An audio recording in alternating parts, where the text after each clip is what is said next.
예수의 이름으로 나는 일어서리라. 우리 찬양 들으시고 우리 강의 시작합니다. 예수의 이름으로 나는 일어서리라. 주가 주신 능력으로 나는 일어서리라.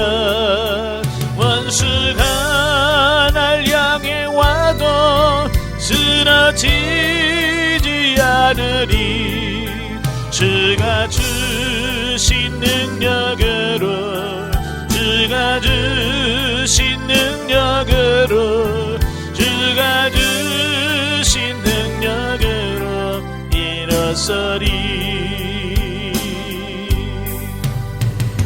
아멘. 기도하겠습니다. 하나님 아버지, 은혜와 사랑을 진심으로 감사합니다. 오늘도 우리를 사랑하셔서 훈련의 장소로 인도하시고 디모데후서의 말씀을 같이 상고할 수 있도록 은혜 주셔서 감사합니다. 말씀을 통해서 역사하시고 은혜 베푸시는 하나님, 오늘 말씀을 통해서 깨달아지게 하시고 말씀을 통해서 우리가 변화되는 놀라운 역사가 있도록 도와주옵소서. 시종을 주님께 맡겨오며 예수님의 이름으로 감사하며 기도합나이다. 아멘.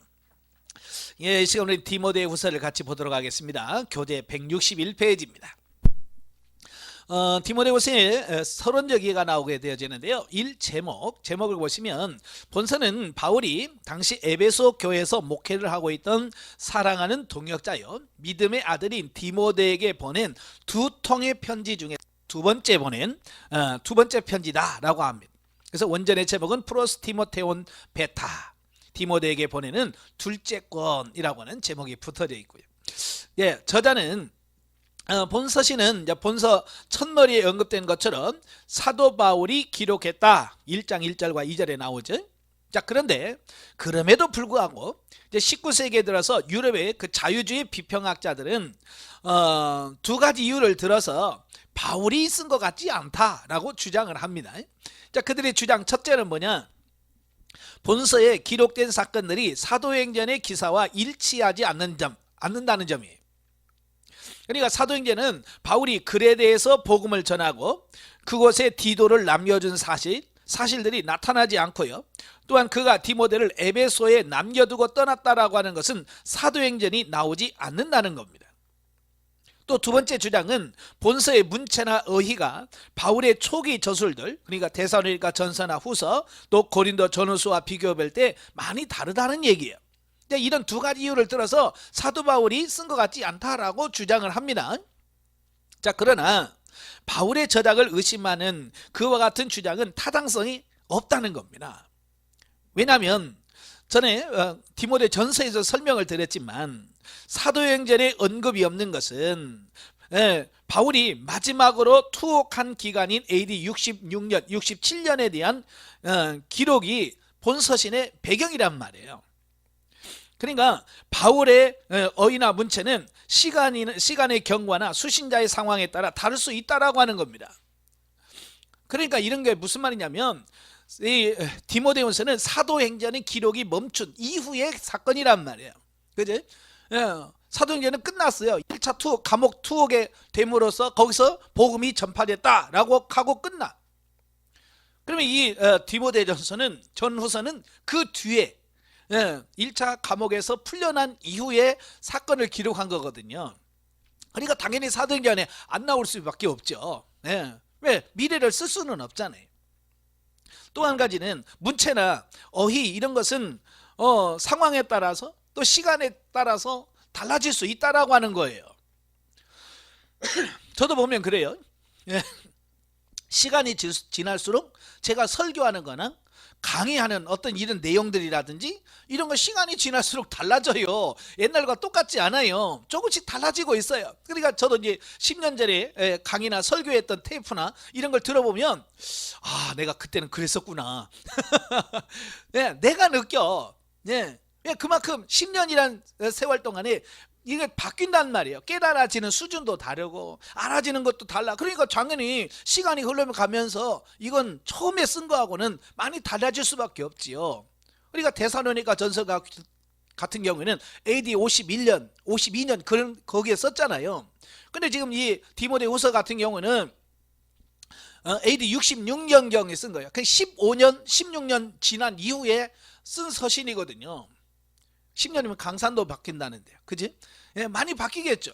사도 바울도 많은 경험을 통해서, 체험을 통해서 넓어진 폭, 이런 것들이 있기 때문에 표현 방법이나 이런 것이 달라질 수밖에 없지요. 자, 그러나 본서 내용이나 교리적인 배경을 고려해 볼 때 바울의 저작임이 틀림이 없다. 자, 세 번째, 기록 연대와 장소. 자, 본서의 기록 연대는 바울이 본문에서 밝히고 있는 정황을 비추어 거의 정확하게 추정할 수 있습니다. 즉 바울은 본서를 기록할 때 로마 감옥에 갇혀 있었음을 본서에서 밝히고 있죠. 네, 그러니까 감옥에 있는 시기가 있고요. 또 로마 감옥에 갇히기 얼마 전에 바울은 드로아, 고린도, 밀레도에 갔었다라고 말합니다. 이로 볼 때에 본서에서 밝히고 있는 바울의 투옥 사실은 사도행전에서 기록하고 있는 그의 로마 1차 투옥과는 그 상황이 사뭇 다르다. 뿐만 아니라 4장 16절 17절에서 바울은 자신이 과거 로마 황제 앞에서 변론한 적이 있었다라고 말합니다. 그러니까 가이사에게 상소했잖아요. 그래서 가이사 상소에서 무죄를 판결받았어요. 자, 바로 그 상황. 그리고 무죄에서 감옥에서 풀려난 적이 있었다라고 밝히고 있습니다. 자, 이로 보아서 본서에서 밝히고 있는 바울의 투옥은 1차가 아니라 2차 투옥임이 분명하다. 대부분의 학자들은 바울이 로마 감옥에 2차로 투옥되어서 순교당한 때가 AD 67년 또는 68년경으로 보고 있습니다. 보통 이제 67년경으로 봅니다. 예. 한편 바울은 4장 6절에서 자신의 형 집행날이 멀지 않았음을 암시하고 있어요. 4장 6절에 보면 전제와 같이 내가 벌써 부어지고 나의 떠날 시각이 가까웠도다 그랬어요. 이게 사도 바울도 이제 자기가 얼마 남지 않았다는 사실을 인지하고 있습니다. 여기서 전제라고 하는 말은 구약에 그 번제를 드릴 때 맨 마지막에 이제 포도주나 독주를 그 전제물에 부어요. 이제 그러면 불살라서 마지막으로 끝나는 거거든요. 그러니까 이 전제는 순교 또 죽음을 비유하고 상징하는 어떠냐 그런 말이라고 할 수 있어요. 그러니까 사도 바울도 2차 투옥돼서 이 디모데 후서를 기록할 때만 해도 뭐요? 이제 내가 이제 얼마 남지 않았구나 이것을 직감하고 있었다라고 하는 것을 의미합니다. 그리고 4장 9절에서 13절에서는 겨울이 닥치기 전에 자신이 드로아 가보의 집에 맡겨둔 겉옷을 가지고 속히 자신에게 와주기를 디모데에게 부탁하고 있습니다. 그래서 이 늦어도 바울은 본서를 AD 66년 또는 67년 가을경에 기록했다라고 추정할 수 있죠. 네 번째, 그 기록 동기와 배경. 자, 본서는 제2차 로마 감옥에 투옥된 바울이 자신의 순교를 앞두고서 에베소 교회의 젊은 목회자인 디모데에게 써 보낸 서신이며 디모데에게 보낸 서신으로서 두 번째 것이다. 그리고 바울 서신 중에서 제일 마지막 것이다. 바울이 쓴 13성경 중에서 마지막으로 쓴 성경이 디모데 후서다라고 하는 겁니다. 그래서 바울이 본서를 기록할 당시는 이전에 디모데전서를 기록할 때 염려했던 상황이 매우 현실적으로 다가와 있어 위기감마저 느끼게 되는 급박한 상황이었다라고 하는 겁니다. 그러니까 디모데 전서 때만 해도 뭐예요? 이제 너희가 환난이 온다, 고난이 올 테니까 준비하고 유정자를 위해서 기도하라라고 말씀하고 있잖아요. 그죠? 유정자를 특별히 임금들과 유정자를 위해서 기도해라라고 했죠. 왜? 사도 바울은 이제 직감적으로 이제 고난이 시작될 거라는 걸 알고 있었어요. 그래서 기도하라고 했던 거예요. 근데 그게 실제로 이루어지는 겁니다. 그러니까 네로의 기독교 박해가 이때는 절정에 이를 때입니다. 예. 그래서 그걸 미리 알고 기도하라고 말씀하고 있어요. 그러니까 미리 기도했기 때문에 그나마 그 정도로 그들의 믿음을 지킬 수 있었던 거예요. 아무 대책 없었다면 아마 그때 많은 사람들이 교회를 떠나고 막 그랬을지도 모르겠어요. 그래도 우리도 마찬가지예요. 예, 미리 준비하면서 기도하는 것이 매우 중요한 거예요.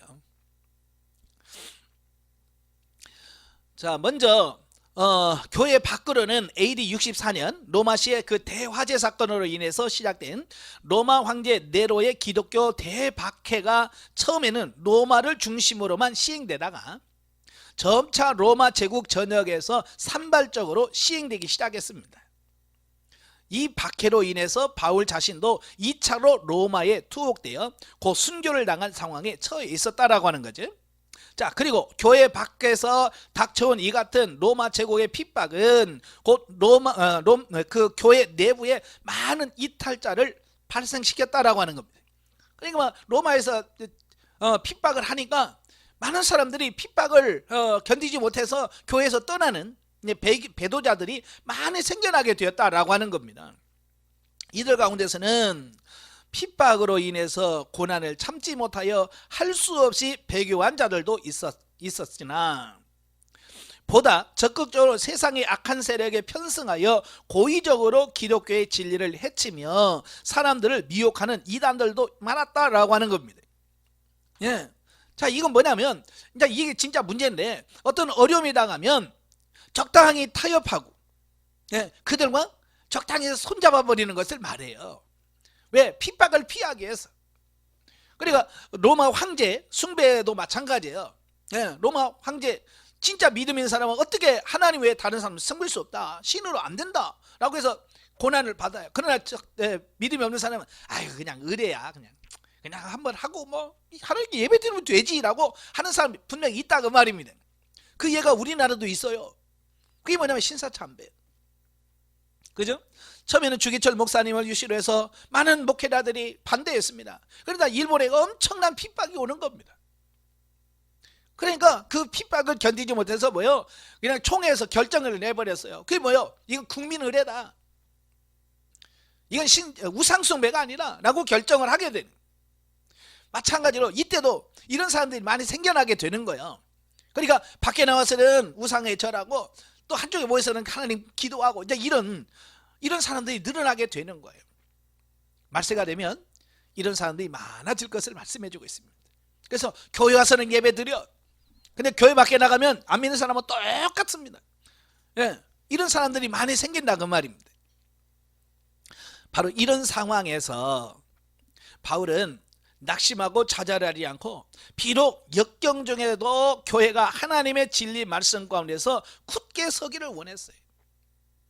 그리하여 당시 역경 중에 처했던 그 에베소 교회 목회자인 디모데를 격려하면서 밖으로는 핍박에 굴복하지 말고 또 안으로는 이단을 경계함으로써 복음의 진리와 교회를 수월하고 교훈하기 위하여 본서를 기록했다라고 하는 겁니다. 참 예나 지금이나 목회자는 힘든 것 같아요. 그죠? 그래서 우리 지금은 아무리 힘들다고 그래 지금 우리 목회는 진짜 누구 말대로 누워서 떡 먹게 해요. 이렇게 편하게 목회할 수 있는 데가 어디 있습니까? 물론 힘든 건 사실이지만 예전에 비하면 어려울 때에 비하면 지금은 진짜 쉬운 거예요. 이런 식의 힘들다고 어렵다고 못하겠다고 그러면 정작 어려워지면 어떡하겠어요? 그렇지 않겠습니까? 그죠? 그래서 우리가 이런 어려움을 잘 극복할 수 있는 믿음과 지혜가 필요한 거예요.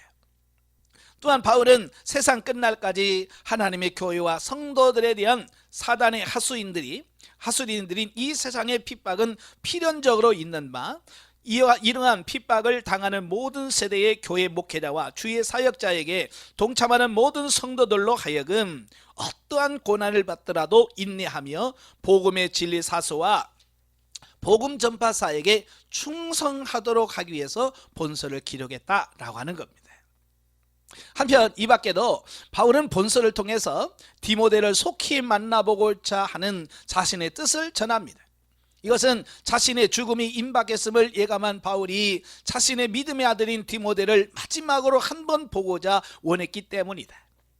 아울러 바울은 디모데뿐만 아니라 에베소 교회 모든 성도들과의 개인적인 교제와 권면 및 주변 인물에 대한 문안을 위해서 본서신을 기록했다라는 거죠.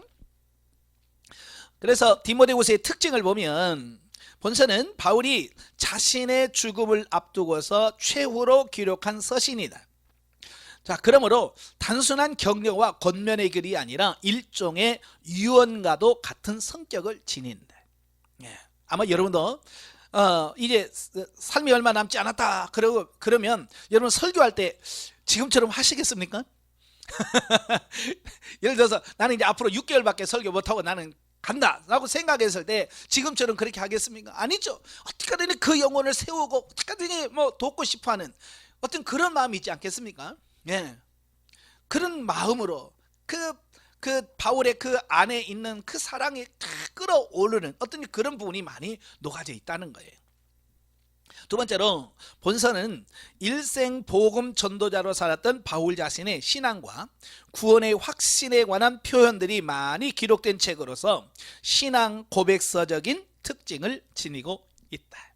예, 나는 선한 싸움을 다왔으니 이제는 앞으로 주님 앞에 가서 나는 의의 면류관을 받게 될 것이다 라고 하는 어떤 이런 부분들, 예, 참 이 부분은 오늘 우리들에게 참 많은 교훈을 주고 있는 말씀들이기도 하지요. 세 번째, 공적 서신의 성격이 강한 바울의 다른 서신서들에 비해서 바울이 목회 선비로서의 자신의 동역자인 후계자인 디모데가 어떻게 해야 할 것인지를 교훈하며 촉구하는 개인 서신의 성격이 강하다. 네 번째, 주로 설득 위주의 권면이나 교훈을 주었던 다른 서신서들에 비해서 본서는 바울은 이제 앞으로 다시는 이 세상에서 보지 못하게 될 디모데에게 강한 명령조로 권면을 주고 있는데, 받으라, 지키라, 힘쓰라, 버리라 등 어떤 명령조의 말씀을 하고 있죠. 왜? 이건 굉장히 중요하니까. 이는 바울이 디모데에게 얼마나 간절하고도 진정 어린 교훈을 주고 있는지를 깨닫게 해줍니다. 다섯 번째, 현재 고난에 대한 인내와 장래의 고난에 대한 성도의 대처 방법을 기록한 본서는 성경 66권 중에서 고난과 관련하여 가장 기본적인 교훈을 주는 책이다. 예. 자, 넘겨서 두 번째 신학적 이해를 보죠. 166페이지.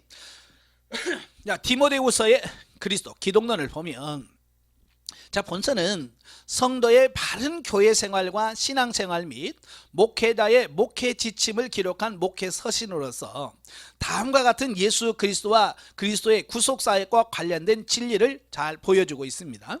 즉, 바울은 본서에서 예수 그리스도를 죄악 중에 처해 있던 인류를 구원하시기 위하여 이 땅에 오시어 대속사역을 완수하심으로 사망의 권세를 깨뜨리시고 참 구원과 영생의 길을 열어놓으신 구속의 복음을 주신 분으로 말씀해주고 있습니다. 쉽게 말하면 구속주다, 우리를 구원하시는 구세주다라고 하는 말씀을 하고 있고요. 또 그와 동시에 그 복음을 믿는 모든 성도들은 당신의 군사로서 영적 전투에 보내어 싸우게 하시는 군대 장관과 같은 분으로 소개하고 있습니다.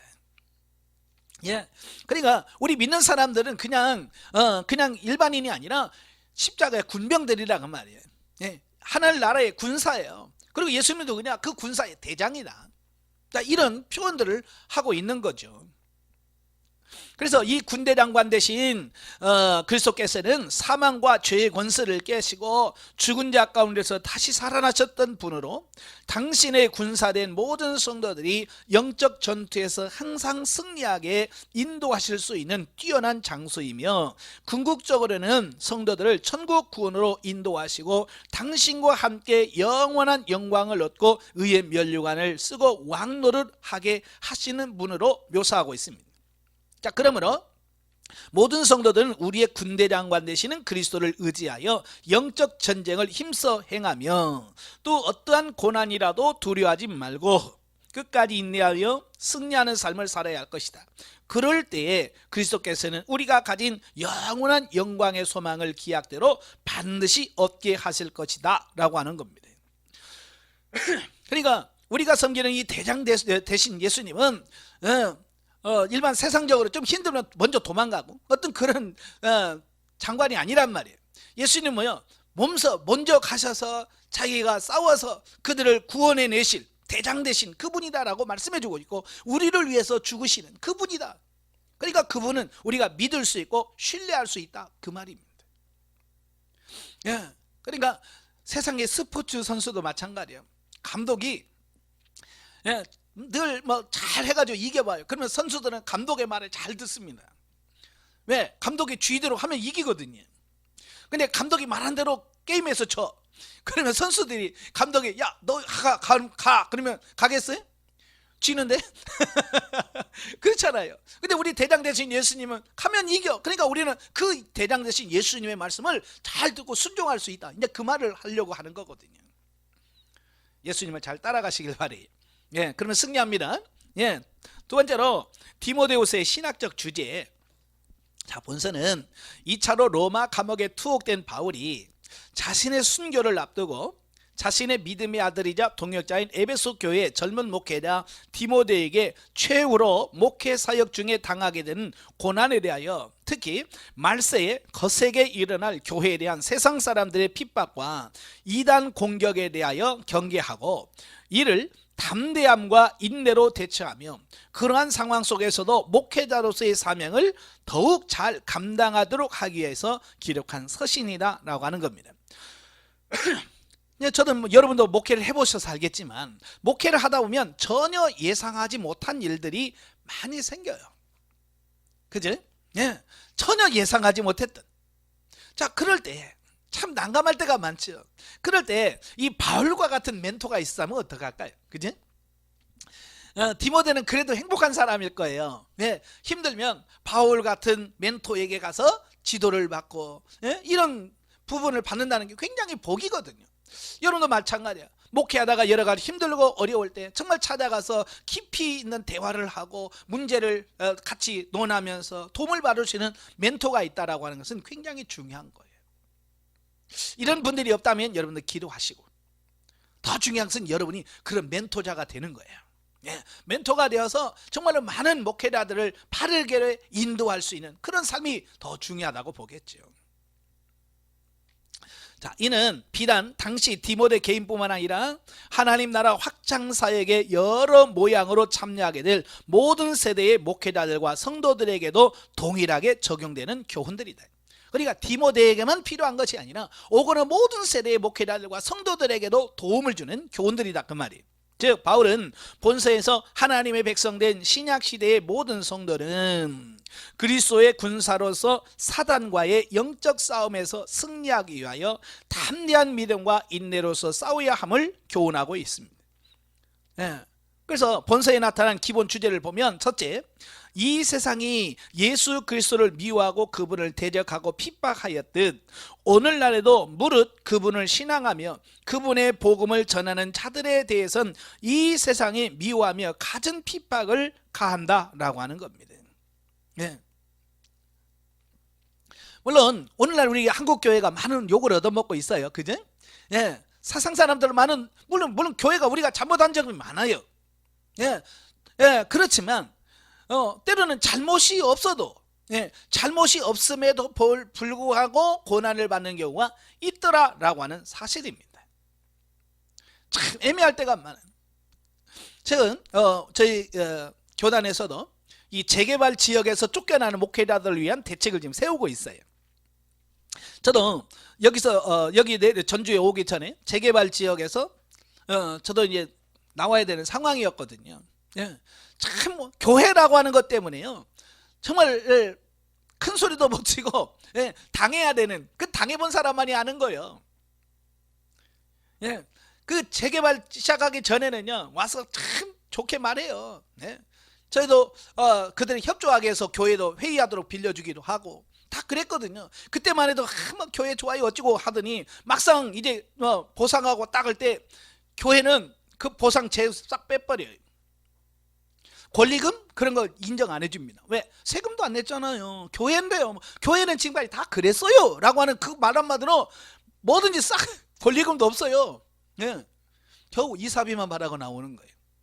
거기에 투자했던 모든 것 하나도 못 끊어. 이게 오늘날 현실이에요. 근데 어디 가서 항의할 수도 없어. 서울의 모 목사님처럼 데모해가지고 82억인데 500억 받아내는 능력이 있었다면 얼마나 좋겠어요? 참 그분은 특별한 분이에요. 예. 대신 욕은 바가지로 얻어먹고 계시지만, 예. 참 그런 모습을 보면서 저도 그런 생각을 했어요. 참 그때는 속이 쓰리고요, 배가 아프더라고요. 왜? 내가 투자한 걸 많은데, 그죠? 건물에다가 인테리어 했죠. 모든 거 투자한 게 많은데 나올 때는 그런 거 하나도 없이 그냥 인사비, 이사비 정도만 쫙 받고 나오니까 얼마나 속 아프겠어요.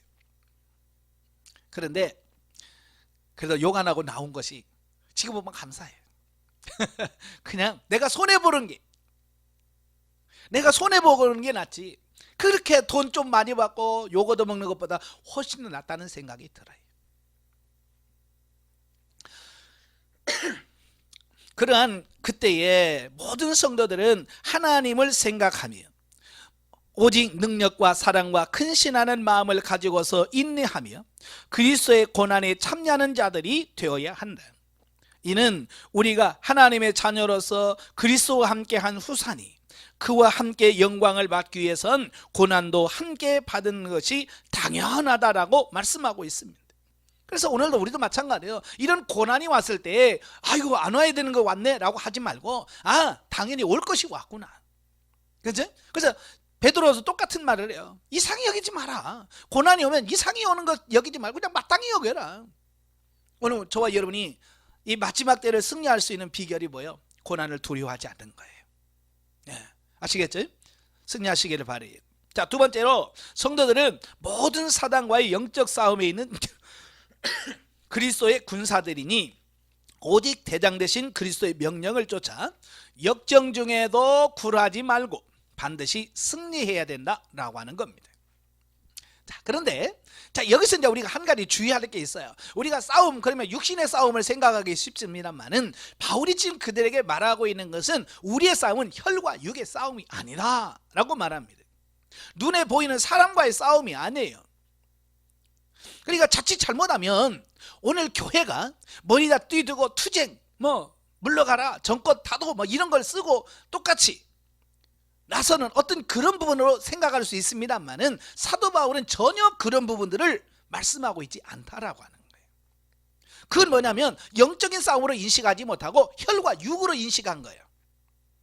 그제? 그래서 오늘도 데모하는 사람들 보면 그 사람은 영적 싸움으로 이해를 안 해요. 그 사람은 그냥 혈과 육의 싸움으로 이해를 합니다. 그래서 우리가 가진 힘을 과시하려고 합니다. 그래서 숫자를 자꾸 몇만 명, 몇천 명 이런 걸 과시하면서 그걸 어떻게 힘으로 밀어붙이려고 하는 어떤 이런 부분들이 있어요. 예수님이 십자가 못 박혀 죽기 위해서 잡히실 때 그러잖아요. 베드로가 칼을 빼서 제사장 말고의 귀를 잘랐어요.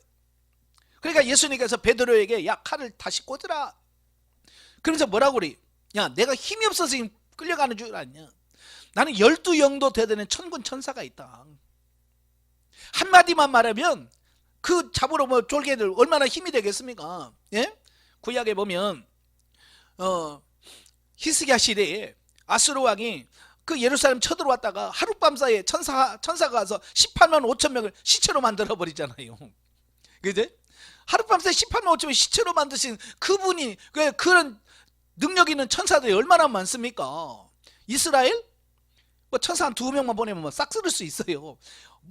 로마 쓸 수 있어요. 근데 예수님은 그렇게 하면 어떻게 하나님의 아버지의 뜻이 이루어지겠냐라고 하는 거예요. 그러니까 힘이 없어서 예수님이 붙잡혀서 죽은 게 아니에요. 그 십자가를 지고 죽는 것이 아버지의 뜻이란 말이에요. 그러니까 아버지의 뜻을 이루기 위해서 자기 자신의 힘과 능력이 다 있지만 그것을 다 내려놓고 아버지의 뜻을 이루기 위하여 스스로 붙잡히고 십자가를 못 박혀 죽으시는 데까지 순종했다 그 말이에요. 오늘 우리도 마찬가지. 우리가 교세가 약해서 지나 사람이 없어서 그게 아니란 말이에요.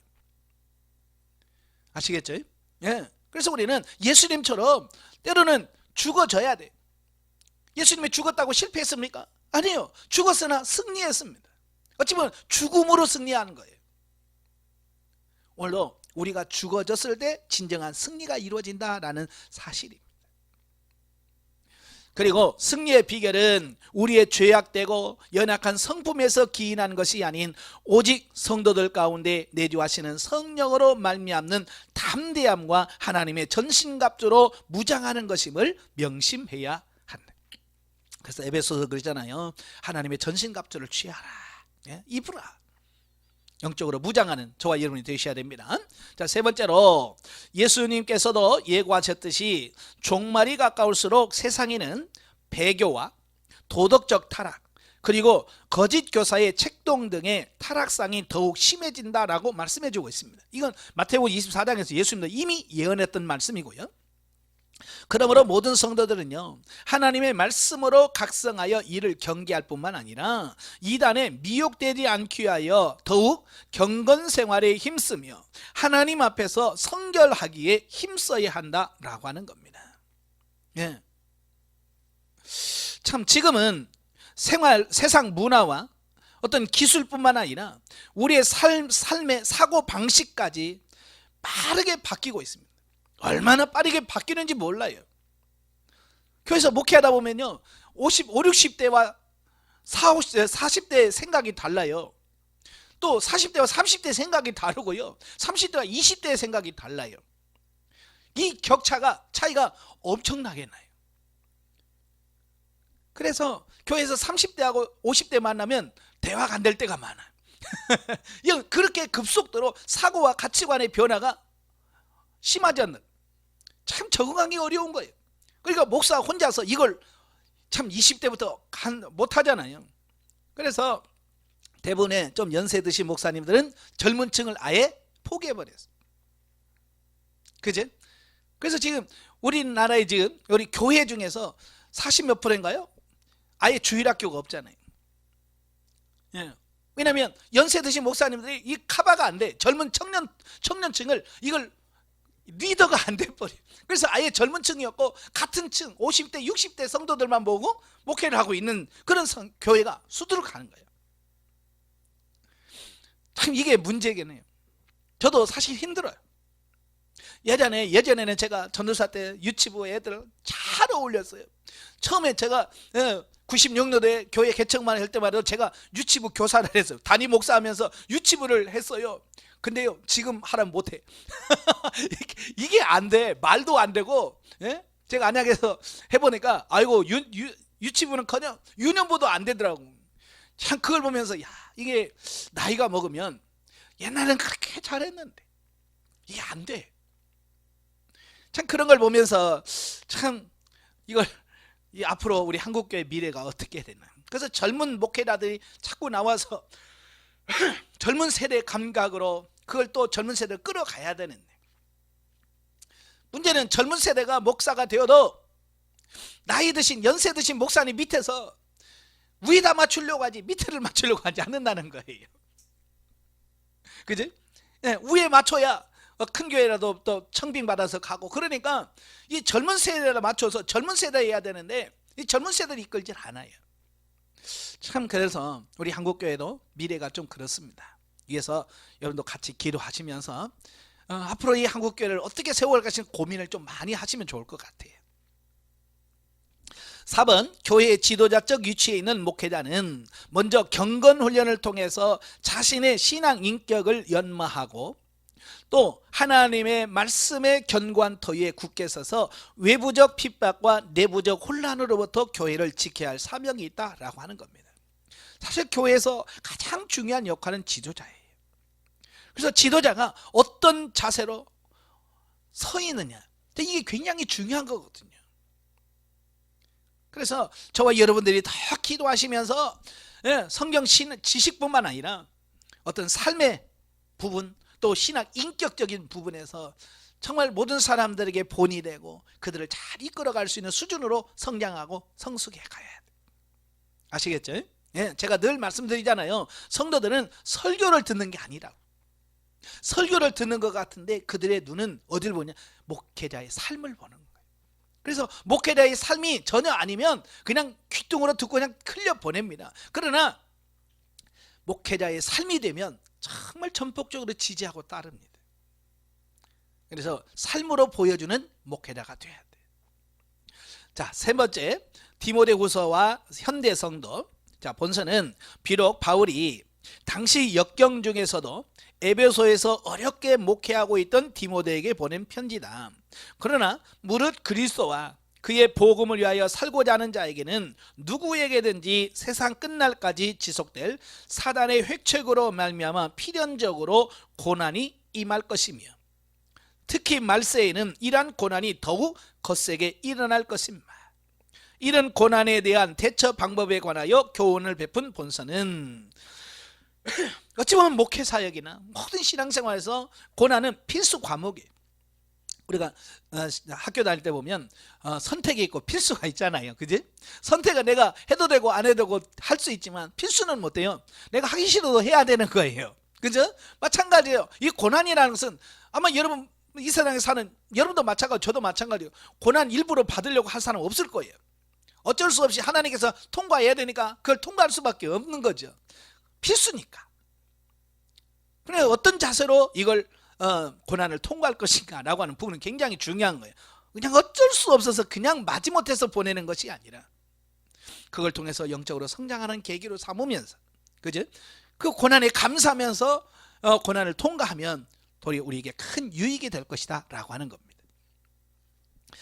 자, 본서는 그 내용상 595는 모든 세대의 교회 지도자들과 성도들에게 성공적인 목회와 신앙생활을 위한 훌륭한 지침서가 되고 있다. 이러한 본서가 현대 성도들에게 주는 교훈을 찾아보면, 첫째, 예수 그리스도의 복음을 바로 알아 바로 믿는 것과 또한 주의 가르침에 따라서 경건한 생활을 하는 것은 성도들에게 요구되는 삶의 기본 자세다라고 하는 겁니다. 이러한 삶의 기본 자세가 확고할 때 성도는 이단 사상과 거짓 교훈들을 분별하고 경계할 수 있다.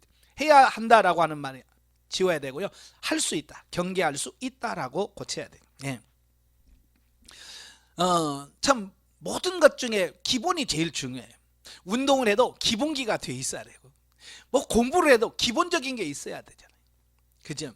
저도 참 나중에 고등학교 졸업하고 군대 갔다 와서 신학하려니까요, 이 기본기가 안 돼 있으니까 여기 힘들더라고요. 따라가기가. 네. 공부도 그렇고 목회도 그렇고요. 다 뭐냐면 기본기가 탄탄해야 돼요. 기본기가 잘 되어 있어야 돼요. 근데 많은 분들은 기본을 안 하고 기술만 어떻게 습득하려고 하는 이런 성향들이 많아요. 예. 그래서 기본이 안 돼 있으면 무너지게 돼 있어요. 그리고 발전이 안 돼요. 기본이 돼 있어야 돼. 저도 지금도 이제 컴퓨터로 이제 타자를 하는데 잘 못해요. 지금도 독수리예요. 왜냐하면 처음에 이걸 타자를 배울 때 기본기를 탄탄하게 해서 이렇게 열 손가락으로 치는 법을 배웠으면 이게 되는데, 처음에 타자 배울 때 그렇게 안 배웠어요. 저는 누가 막 가르쳐 주는 사람도 없었고, 사실 이제 군대 가서 제가 보고서를 써내잖아요. 보고서 쓰면 제가 참 글씨를 못 써요. 예. 제가 써놓고도 제가 무슨 말인지 잘 모르거든요. 군대 가서 이제 보고서를 써내면 자꾸 욕 얻어먹는 거야. 너 반가락으로 쓴 거야? 뭘로 쓴 거야? 나는 아주 이쁘게 쓴다고 잘 썼는데도 이게 잘 안 돼요. 그래서 하도 욕을 얻어먹어서 그러면 에이, 타자 쳐야지. 그래서 행정실에 가가지고 타자기 좀 빌려달라. 근데 이 타자기를 칠 줄 알아야지. 그러니까 뭐 요렇게 치죠. 뭐 처음에 뭐 다 처음에 친 사람, 열 손가락 치는 사람 어디 있어요? 그때 배워서 쳤으면 되는데 그 전혀 배우지 않고 이렇게 놓고 하나 누르고 탁 치고 하나 누르고 치고 이렇게 배웠거든요. 그래서 보고서는 어떻게 써냈어. 예. 근데 이제 제대하고 나와서 이게 컴퓨터가 활성화되면서 이걸 치야 되는데 이걸 배우고 했어야 되는데 옛날 썼던 그거 요걸로 이제 한 거예요. 그러니까 요게 익숙해 버린 거예요. 그래서 중간에 열 손가락 치는 걸 배우는데 이게 안 돼요. 참 그렇더라고요. 처음에 요걸로 배우는 사람은 요걸로 하기가 어려워. 왜? 기본기가 전혀 안 돼 있으니까. 저도 몇 번 시도했어요. 그 타자 연습, 가갸 치면서 막 기역, 니은 이거 하면서 연습을 해요. 근데 급하면 독수리가 나와. 그러니까 이게 진도가 발전이 없어. 성장이 없는 거예요. 지금도 주보 다 합니다. 내가 뭐 못하는 게 없어요. 근데 늦어. 안 돼. 왜? 옛날 기본기가 없이 요걸로 하다 보니까 지금 이제 그래도 많이 들었으니 세 손가락으로 쳐요. 독수리라고. 그렇지만 열 손가락으로 치는 게 안 나와요. 그래서 이 기본기가 없으면 하긴 하지만 진보가 없어요. 발전이 없어요. 제가 모든 게 그렇습니다. 배울 때 정식으로 배운 게 하나도 없어요. 운전도 면허증 딸 때 학원 가서 배우질 않았어요. 그냥 혼자 독학으로 배웠어요. 옆에 운전하는 걸 이렇게 보고, 아 저렇게 하면 저렇게 되는구나, 깜빡이 넣으면 이렇게 해야 되는구나, 그거 보고 배워서 그냥 차 운전 한 번도 안 해보고 면허시험 보러 갔어요.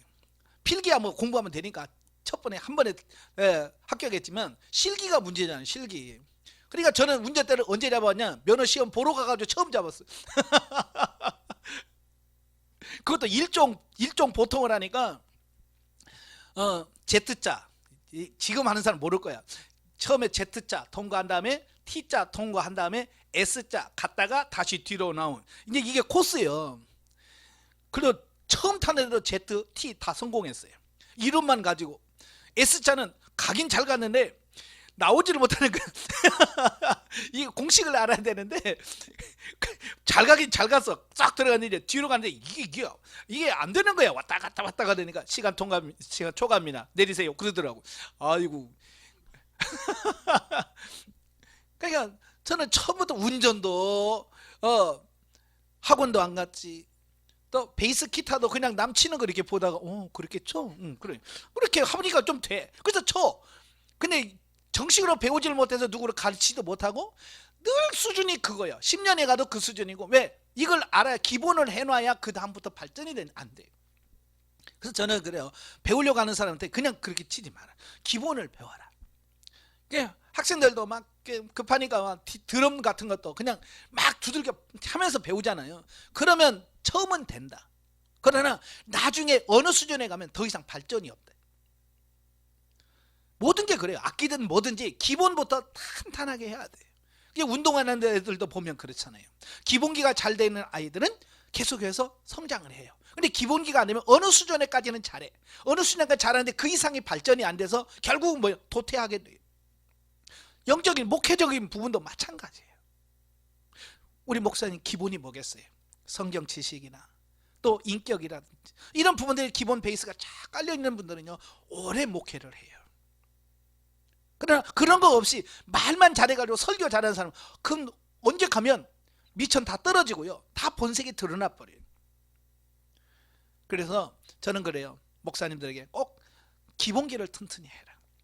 그래서 저한테 신학하려고 하는 사람은 어디로 가면 어떻게 하면 좋겠습니까? 그러면 정상적인 정식으로 코스를 다 밟아라. 신학 4년하고 신대원 3년하고 정식 코스를 밟아서 가라. 그게 늦는 것 같지만 그게 빠르다. 근데요, 나이 드신 분은요 그 말을 못해요. 난 나이가 지금 몇 살인데요, 그렇게 했다가는요 나는 목회 얼마 못해요. 그러니까 어때요? B코스 밟아서 어디 가서 막 1년 2년 후에 가서 목사 안수 받고 와버려. 그러니까 그게 목회가 안 되는 거예요. 기본기가 없으니까. 좀 늦더라도 기본적인 질서 이런 걸 잘 다듬어서 가야 돼. 아시겠죠? 그래서 여러분도 마찬가지예요. 욕심 부리지 마시고요. 성경 읽고 기도하고 여기부터 시작하세요. 다른 거 없어요. 예. 두 번째로, 하나님께서 자신의 절대적 주권에 입각해서 우리를 창세전부터 택정하시고 또 때가 되어 구원해 주셨으니 또한 장차 어떠한 역경 중에도 우리를 분명히 보호해 주실 것이며 또한 천국 구원의 길로 인도하실 것이다. 이와 같은 하나님에 대한 신뢰와 구원의 확신을 우리 성도들은 결코 잊어서는 안 될 것이다. 이러한 신앙만이 모든 핍박에 대하여 인내로 승리할 수가 있다라고 하는 겁니다. 예, 그러니까 우리도 하나님께서 왜 우리를 부르셔서 구원하셨을까? 분명히 구원하는 이유가 있을 거예요. 그리고 여러분도 마찬가지예요. 여러분을 특별히 목회자로 세웠단 말이에요. 그냥 하나님께서 심심하게 너 목회해라 그랬겠어요? 특별하게 여러분을 향한 하나님의 계획하심과 여러분을 통해서 하실 일이 있어서 여러분을 부르신 거거든요.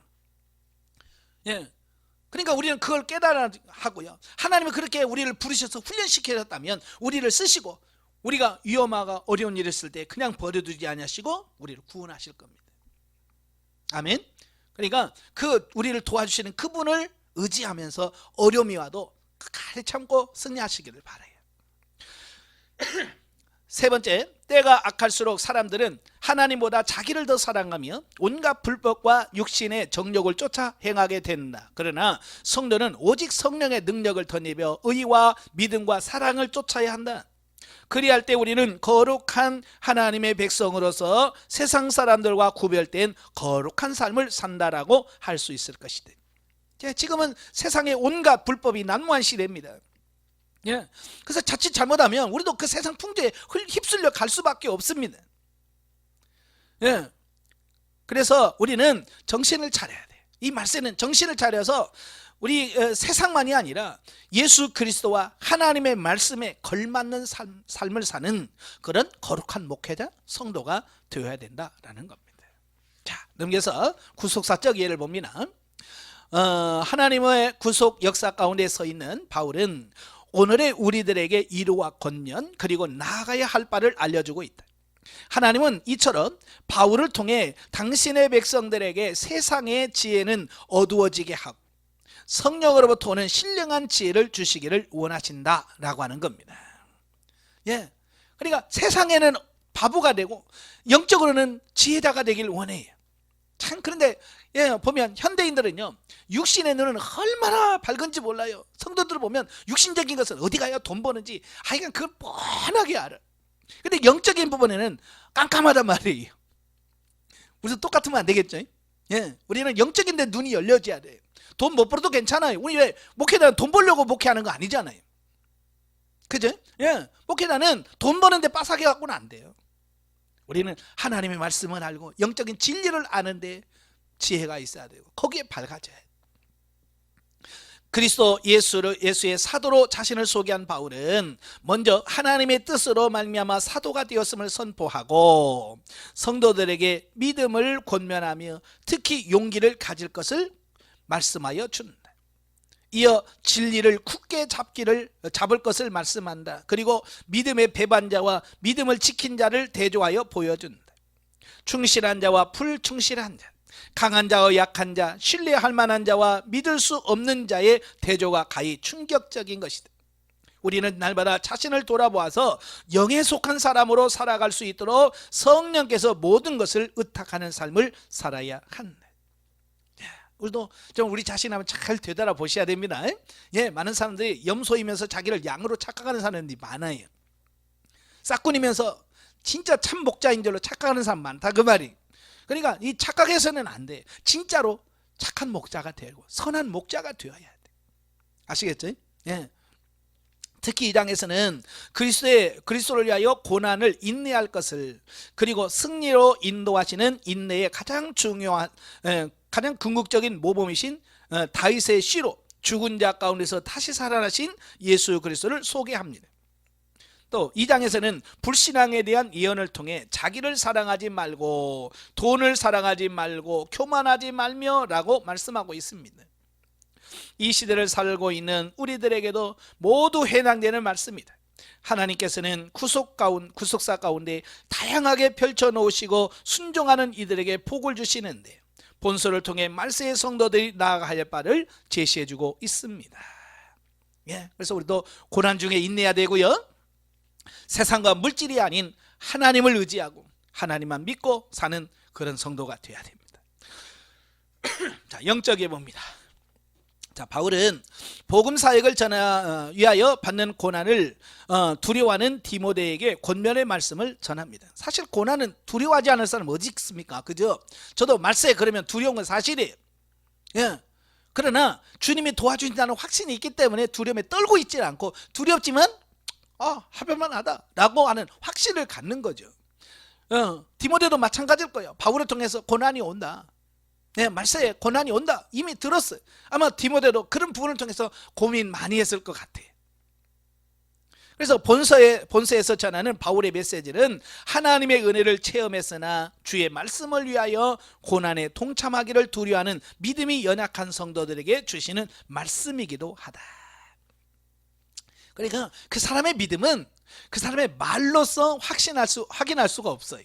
왜? 말은 기가 막히게 잘합니다. 성도들 보세요. 기가 막히게 말 잘합니다. 얼마나 믿음 좋다고. 이게 말은 잘해요.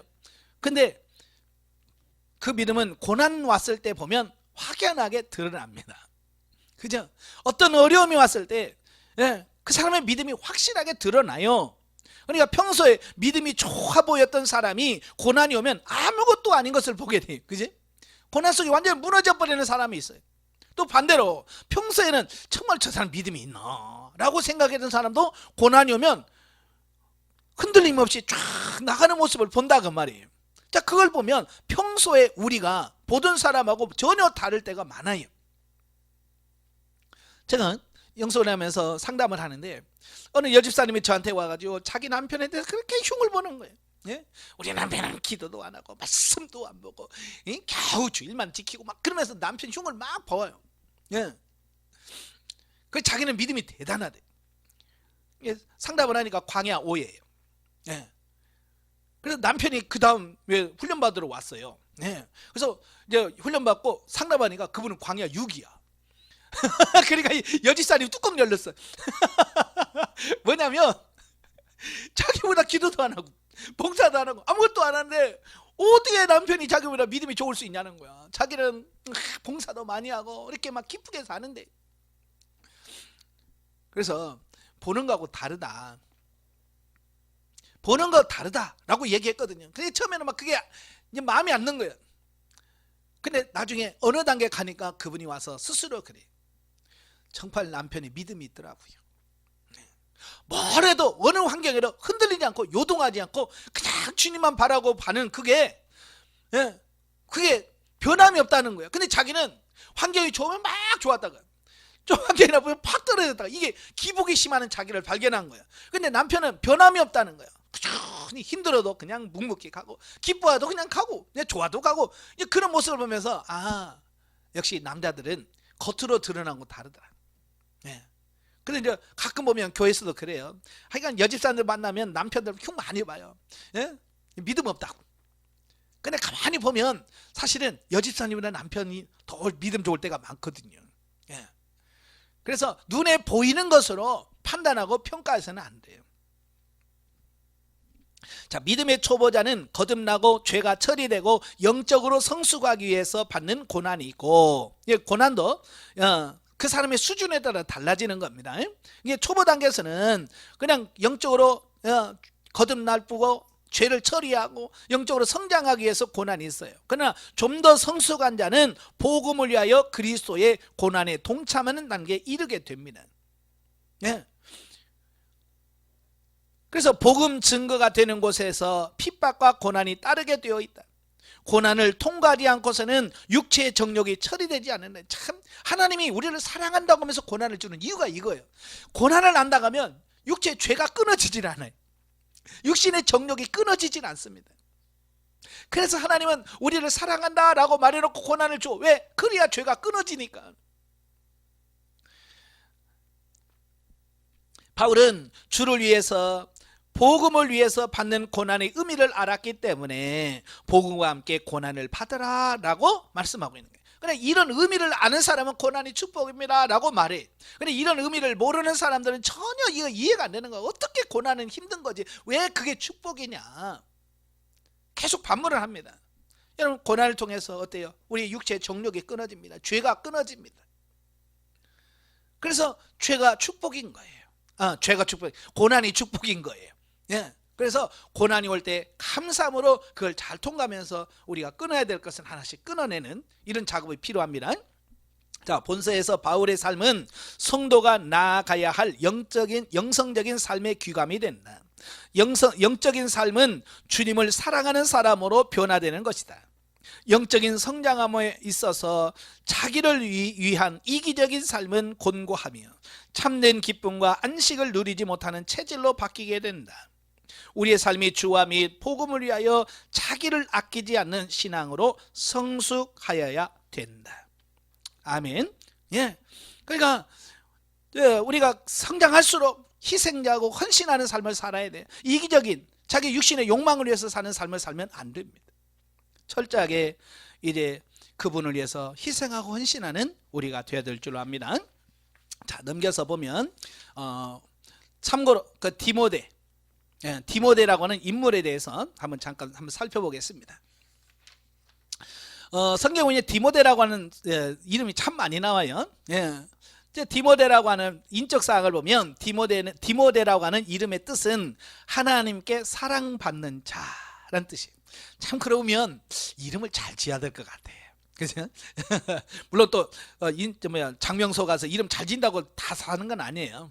예. 하나님은 이름을 통해서 그의 사역을 나타내는 경우가 많아요. 예. 특별히 이스라엘 사람들은 어떤 상황이나 어떤 이런 하나님의 계시 이런 걸 받아서 이름을 많이 짓거든요. 예, 그렇기 때문에 이름은 중요한데요. 디모데는 하나님께 사랑받는 자 그런 뜻이고요. 그의 모친은 유대인이에요. 유니게라고 하는 유대인이고 부친은 이름이 안 나오지만 헬라인입니다. 이방인이에요. 그리고 그의 외조모는 로이스입니다. 유대인들은 어머니만 유대인이면 유대인으로 인정을 해줍니다. 둘 중에 부모 중에 하나만 유대인의 혈통을 가지고 있으면 유대인으로 인정해주는 그런 법이 있습니다. 그래서 아버지가 헬라인이지만 디모데는 유대인으로 인정을 하고 있습니다. 그는 루스드라 출신이고요. 바울의 제자이면서 동역자입니다. 그러니까 바울이 1차 전도 여행을 가서 그를 전도했고 2차 전도 여행 때 그를 데리고 수행원으로 같이 이제 그때부터 가르치면서 동행하면서 목회자 수업을 하게 되는 이런 부분을 보게 되죠. 그는 어려서부터 신앙교육을 받은 사람이다 라고 말씀했습니다. 그 다음에 에베소 교회 목회자. 자, 시대적 배경 두 번째. 자, AD 1세기 후반경에 주로 활동을 했고요. 이 시기는 사도 바울을 비롯한 많은 초대교회 성도들의 전도 활동으로 인해서 로마 제국 전역으로 복음이 전파되어 곳곳마다 교회가 설립되던 초대교회의 확장기였다. 그러나 대내적으로 초대교회는 유대인 및 이방인 출신 성도가 함께 교회 공동체를 이루어 생활하게 되었으나 미처 조직이나 제도가 정비되어 있지 못했을 뿐만 아니라 구약에서 신약 시대로 갓 이전된 과도기에 즈음하여 구약과 신약과의 관계, 또 유대인과 이방인의 관계 등에 관한 신학적 정립이 제대로 이루어지지 않아서 많은 혼란기를 겪고 있었던 때라. 그러니까 AD 1세기는 참 어려움이 많은 때예요. 그죠? 구약에서 신약시로 막 넘어왔지. 아직 신약 성경은 아직도 완성이 안 돼 있지. 그러다 보니까 신학적으로도 교리적으로 뭐 정립이 된 게 있어야죠. 예, 그 참 어려운 시기에 목회를 했다라고 하는 거죠. 더욱이 대외적으로는 로마 제국의 핍박과 또 교회에 대한 이단의 공격도 교회의 혼란을 야기시킨 주요 원인이 되었다. 이러한 초대교회 격변기에 디모데는 사도 바울의 동역자로 또 에베소 교회 목회자로서 활동했다라는 겁니다. 참 어려운 시기에 목회를 했다라고 볼 수 있겠죠. 네. 그의 성품을 보면 첫째, 고향 루스드라에서 좋은 평판을 들은 것으로 보아서 유순하고 인적이 많은 사람으로 우리가 알 수 있어요. 그러니까 어렸을 때부터 고향에서 인정받았다라고 하는 것은 잘 살았다는 얘기 아니겠습니까? 그지? 네. 두 번째로 바울로부터 내 사랑하고 신실한 아들, 또 믿음 안에서 참 아들이라고 칭찬받은 것으로 보아서 책임감 있고 신실한 믿음을 소유한 자다라는 것을 의미합니다. 그러니까 바울도 꽤 깐깐한 사람이잖아요. 그지? 1차 때 그 마가가 도망갔다고, 예? 중간에 포기하고 갔다고 2차 때 그것 때문에 마가를 안 데리고 갈 정도로 아주 깐깐한 사람이에요. 그런 바울에게 인정받았다라고 하는 것은, 내가 믿음의 아들이야 라고 인정받았다라고 하는 것은 그만큼 신실하고 책임감이 강한, 그래서 사도 바울이 뭘 맡겨놔도 그걸 잘 감당해내는 그런 신실한 사람이었다라고 보게 됩니다. 그 다음에 세 번째, 바울이 계속해서 격려를 보낸 것으로 보아서 정서적이며 내성적인 성격을 소유했다라고 하는 것을 보게 됩니다. 그래, 인성이나 이런 거 다 좋은데 좀 내성적인, 예, 그러니까 조금 뭐라 할까요? 어떤 환란이라는 큰 문제가 생기면 위축되고 어떤 이제 그런 성격이 있었다라고 보는 거죠. 그래서 사도 바울이 계속해서 그에게 편지를 써 보내서 그에게 격려할 수밖에 없는 어떤 좀 인간적인 약함이 있는 것은 사실이다. 그 다음에 네 번째, 바울이 병을 위하여 물만 마시지 말고 포도주를 조금씩 쓰라고 권면한 것으로 보아서 병약했으며 매우 금욕적인 생활을 한 자다라고 볼 수 있습니다. 예, 뭐 목회자들마다 다 병 하나씩 다 가지고 있죠. 예, 그 약함. 근데 그걸 잘 관리할 수 있어야 돼. 예, 아시겠죠? 예. 자기에게 육체 관리도 굉장히 중요합니다. 제가 그래서 하도 답답해서 여러분 하루 세끼 꼬박꼬박 챙겨 먹는 것도 영성이에요. 내가 그랬어요. 그러니까 그걸 뭐 그게 영성입니까? 예, 그건 자기 육체 관리다. 자기 육체를 관리해야 나중에 주님이 나를 쓰시고자 할 때 주여 나를 써주세요 라고 써먹을 수 있는데, 내가 밥도 안 먹지, 내가 병약하지, 나중에 주님께서 나에게 뭐 좀 할래 그러면 육신이 따라줘야 뭘 일을 하지. 그렇잖아요. 그래서 여러분 기도하는 거 중요해요. 다 중요해요. 그러나 우리가 먹을 거 다 챙기고요, 그 다음에 운동도 하고 그러면서 내 육체 관리를 잘해서 언제든지 주님께서 나를 가라 그럴 때 가서 써줄 수 있는 이런 좋은 컨디션을 유지해 주는 것도 영성이거든요. 너무 금욕적인 생활을 많이 하면 나중에요 힘 못 씁니다. 예, 젊어서 막 금식하고 이러신 분들이요 나중에 50대 60대 되면 힘을 못 써요. 너무 젊어서 금욕적인 삶을 살아다 보니 힘이 없어요. 그래서 나중에 일 못해요. 여러분 건강관리 잘 하시면서 그걸 하십시오. 저도 처음에는 그걸 몰랐어요. 그래서 저는 이제 영성훈련 받을 때 목사님은 뭐 맨날 와서 강의하면서 여러분 운동하세요. 예? 맨날 그런 목사님이 계셨어요. 그냥 그때는 그분이 그렇게 밉더라고요. 아니 지금 영성하러 지금 기도해도 지금 시간이 없는 반인데 뭘 운동을 해. 예? 그래서 저는 그분을 제일 미워했어요. 싫어했어요. 저 또 왔네. 강의는 오면. 그런데 제가 진리단계 들어가면서 하나님께서 그걸 가르쳐 주셨어요. 이게 뭐냐면 운동을 안 하니까, 그때 제가 영성훈련 받을 때가 34살이었거든요. 젊었을 때요. 근데 기도하고 뭐 성경원이라고요 운동 같은 거 안 했어요. 그러니까 30대인데 체력이 바닥이에요. 그러니까 뭘 하고 나면 지쳐가지고요 뭘 못해요. 맨날 그러니까 주일날 설교 한번 하면 아이고 하고 누워 있어야 되고, 예? 어디가 뭐 하면 아이고 하고 누워 있어야 되고, 그게 내 체질이에요. 그러니까 젊지만 하나님의 일을 못 하는 거예요. 그러니까 하나님께서 저에게 그러시는 거예요. 그래, 너 기도하는 것도 중요한데 이제부터 너 운동해라. 그래서 운동할 시간이 없어요. 사실 그렇더라고요. 예? 아침에 3시간, 새벽에 3시간 기도하지, 저녁에 3시간 기도하지, 낮에 성경 읽지, 뭐 이러니까 언제 나가서 뭐 운동할 시간이 없는 거예요. 그 주님 뭐라고 하시냐면, 그래 새벽 기도 1시간 반만 하고 1시간 반은 운동량 돌아, 공원을 돌으라는 거예요. 그래서 어차피 6시간 기도하니까 1시간 반 기도하고 들어와서 운동복을 갈아입고 공원에 가는 겁니다. 야, 사람들 많더라고요. 예? 아줌마들은 앞뒤로 하면서 막 운동하는데 되게 많아. 나 깜짝 놀랐어요. 난 맨날 기도만 하니까 밖에 어떤지를 몰랐어요. 공원에 가면 많은 사람들이 도는 거예요. 그래서 그 공원에 돌면서 방언으로 기도하면서 그 공원을 2바퀴씩 도는 거예요. 2바퀴 돌면 딱 1시간 반. 처음에는 얼마나 피곤한지요. 예. 그 전에 3시간 기도해서 이거 피곤해 하고 잠시 누워있고 막 그랬거든요. 근데 이거 지금 누워있어도 지금 이게 버틸까 말까 하는데 한 바퀴 2바퀴 돌고 오니까 육체가 처음에는 감당이 안 되는 거예요. 더 피곤한 거예요. 그래서 그걸 한 달 정도 하고 나니까 체력이 조금씩 길러지는 거예요. 한 달 동안 계속 피곤하도록 계속 주님께서 도를 하고 하니까, 그래서 1시간 반 동안 2바퀴 돌면서 계속 기도하면서 하면서 돌고 오고 그러니까 체력이 한 달 지나니까 조금씩 체력이 붙어서 덜 피곤하더라고요. 예, 덜 피곤한 나중에는 나중에 피곤이 없어지면서 하나님의 일하게 돼요. 여러분도 마찬가지예요. 예, 기도하는 것 중요합니다. 그러나 육체 관리도 잘 하셔야 돼요. 4. 구속사적 주의. 1. 초대교회의 격변기에 에베소 교회 목회자로서 교회 조직과 제도 정비 및 성도들의 바른 신앙생활의 교육에 힘쓴 자고, 2번째 순교하기까지 그리스도의 복음 전파를 위하여 일생을 바친 사람이다라고 볼 수 있습니다. 평가와 교훈을 보면 1. 디모데의 경건한 신앙은 어려서부터 외조모와 모친의 철저한 신앙 교육에서 비롯되었다.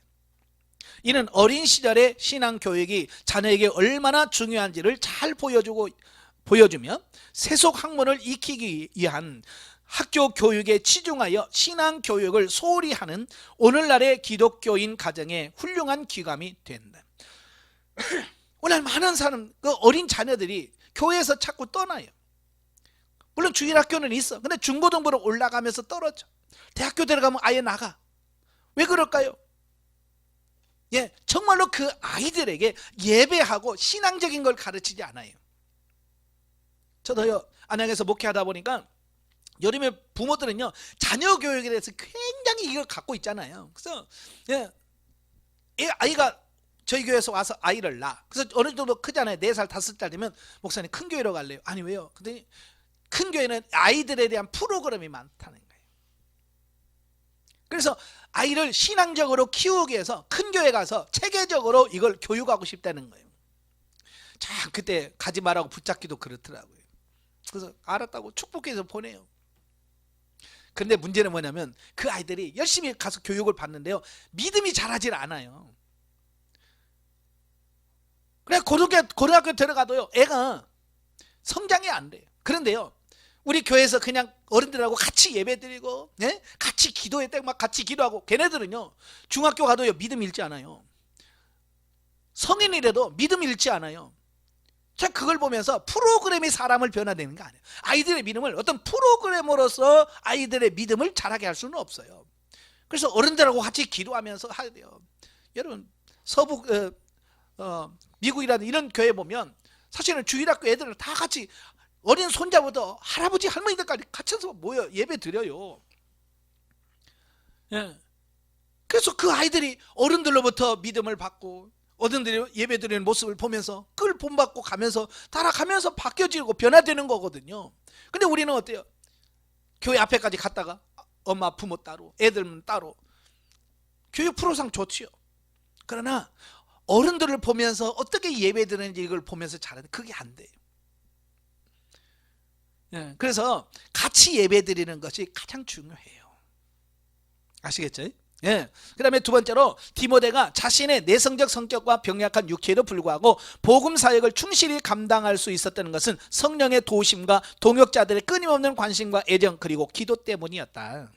여기서 우리는 하나님께서 원하시면 인간의 연약함을 들어 오히려 자신의 능력과 영광을 나타내신다는 사실과 복음 사역을 성공적으로 수행하기 위해서는 서로 기도하면서 관심과 애정을 쏟아주는 동역자가 반드시 필요하다는 사실을 보여준다. 그죠? 아마 디모데 혼자 너 목회라 그래서 못했을 거예요. 근데 바울 같은 권면해주는 사람, 뒤에서 기도해주는 성도들, 이런 사람들이 있었기 때문에 그래서 여러분도 이런 동역자가 필요한 거예요.